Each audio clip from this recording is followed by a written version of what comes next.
ایک شخص نیو مسلمان ہوا۔ کسی نے اس سے پوچھا کہ کس چیز نے آپ کو متاثر کیا کہ جس کی وجہ سے آپ نے اسلام کو قبول کیا؟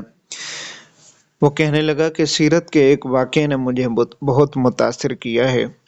رحمت دو عالم صلی اللہ علیہ وسلم تشریف فرما ہیں، آپ کے سامنے صحابہ کا جمع غفیر ہے۔ ایک نوجوان کھڑا ہوا، کہنے لگا یا رسول اللہ صلی اللہ علیہ وسلم دعا کیجئے، میرا بچہ گم ہو گیا ہے، مجھے مل جائے۔ قبل اس کے کہ رحمت دو عالم کے ہاتھ اٹھتے حجابات کے تمام پردے کھول دیے جاتے۔ دوسرا نوجوان کھڑا ہوا، کہنے لگا یا رسول اللہ صلی اللہ علیہ وسلم میں آتے ہوئے فلاں باغ کے قریب سے گزرا ہوں، میں نے اس باغ میں اس شخص کے بچے کو کھیلتے ہوئے پایا ہے۔ جیسے ہی اس باپ نے سنا تو باغ کی طرف دوڑ لگائی۔ رحمت دو عالم صلی اللہ علیہ وسلم نے اسے بلایا۔ وہ باپ